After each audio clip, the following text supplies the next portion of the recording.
Long ago, in a time when the world was filled with wickedness and corruption, Yahuah saw that mankind had turned away from his ways.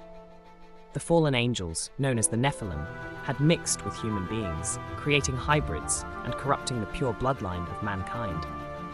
These beings had taken over the earth, and the seeds of their corruption spread far and wide. People were no longer living as Yahuah had intended. But there was one man whose bloodline remained pure. His name was Noach, known to many as Noah. Noach stood out, not only because of his faithfulness, but also in his appearance. He was an albino with pale skin and bright eyes, which made him look very different from everyone else. When Noach was born, his father Lamech had been filled with fear. "What is this child?" Lamech had whispered, holding the newborn Noach. "He looks like the Nephilim. Could he be one of them?" But as Noach grew, it became clear that Yahuah had chosen him, not for his appearance, but because his bloodline had remained pure. He was not a hybrid, and Yahuah had plans to preserve humanity through him. One day, Yahuah spoke to Noach. His voice echoed in the depths of Noach's heart. "Noach, the earth has become corrupt, and its people are filled with violence. I will bring a great flood to cleanse the earth, but you and your family shall be saved. Build an ark, a massive boat made of gopher wood, coated inside and out with pitch. The ark will be 300 cubits long, 50 cubits wide, and 30 cubits high. In it, you will bring your family and the animals that I will send to you." Noach trembled at Yahuah's words, but bowed his head in obedience. "I will do as you command, Yahuah." Noach went to his sons, Shem, Ham, and Japheth, and told them what Yahuah had said. They looked at him with wide eyes, their minds struggling to grasp the enormity of the task.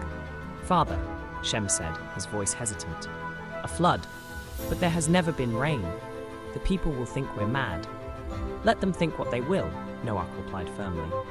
"Yahuah has spoken, and we must obey." As the years went by, Noach and his sons worked tirelessly on the ark. Day after day, they sawed wood, hammered nails, and coated the massive structure with pitch. But the people in the city laughed at them. Crowds gathered around the construction site, mocking and jeering. "Look at that fool," they shouted, "building a boat in the middle of dry land. You've lost your mind, Noach." One man approached Noach, sneering. "You say a flood is coming? From where? The heavens have never opened before, and they won't now." Noach looked the man in the eyes, his heart heavy but resolute. The wickedness of this generation will not go unpunished. Yahuah will cleanse the earth, and only those who repent will be spared. But the man spat on the ground. "I'll believe it when I see it." He turned and walked away, laughing with the crowd. Noach's wife watched from the door of their home, sadness filling her eyes. She came to him one evening, touching his shoulder. "Noach, they will never believe you," she whispered. "It doesn't matter if they believe or not," Noach said gently. "We are doing this for our family, for the future. Yahuah will do what he said." As the ark neared completion, Yahuah gave more instructions. "Take with you 7 pairs of every clean animal and 2 pairs of every unclean animal. They will come to you by my direction. You will not have to search for them." Sure enough, the animals began to arrive in pairs, as though guided by an unseen hand. Noach's daughter-in-laws marveled at how calm the animals were. They watched in awe as lions walked beside lambs, and birds flew in a perfect formation toward the ark. Japheth, however, was still troubled by doubts. He stood apart from the others, watching as the animals came. He turned to Noach, a hint of doubt in his voice. Noach noticed his hesitation, but reassured him. "Even though the dietary laws have not been written yet, we know from Yahuah what is clean and unclean. He has sent 7 pairs of the clean animals and 2 pairs of the unclean. Trust in Yahuah, Japheth. He provides all we need." Finally, when the ark was ready, Yahuah spoke again. "Enter the ark, Noach. You, your wife, your sons, and their wives. In 7 days I will bring rain upon the earth for 40 days and 40 nights." Noach and his family entered the ark, and the door was shut behind them. For 7 days, they waited, outside. The people continued their lives, laughing and mocking. "Where's your flood, Noach?" someone shouted. "I see no rain." But then, on the 7th day, dark clouds gathered in the sky. Thunder rumbled, and the heavens opened. Rain began to pour down, heavy and relentless. The people outside screamed in terror as the waters rose. "Noach, let us in," they cried, pounding on the ark's door. "We believe you now," but it was too late. Yahuah had closed the door, and no one outside could be saved.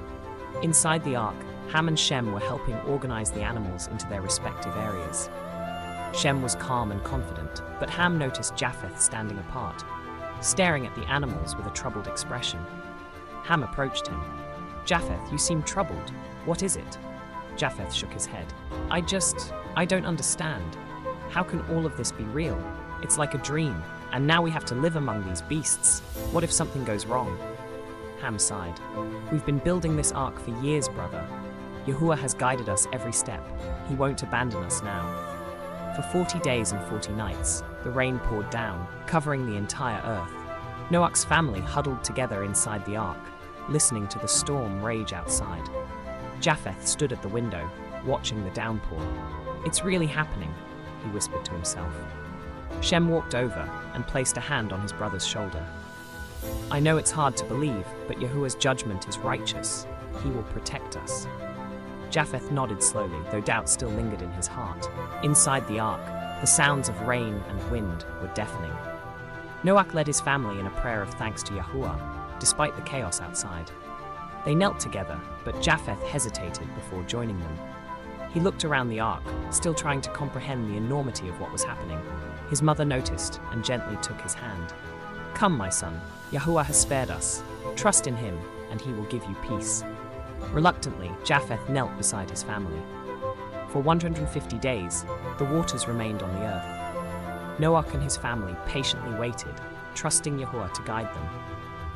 Noach explained Yahuah's instructions to his sons again as they sat together in the ark.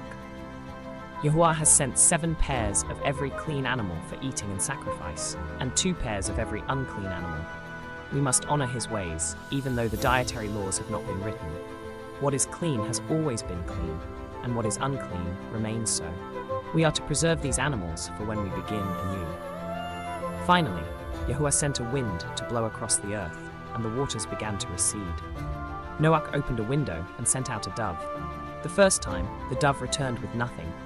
But 7 days later, Noach sent it out again, and this time it returned with an olive branch in its beak. Noach's heart lifted. The waters are going down. We will soon be able to leave this ark. Another 7 days passed, and Noach sent the dove out once more. This time, the dove did not return. The earth was dry. In total, Noach and his family stayed in the ark for 1 year and 10 days.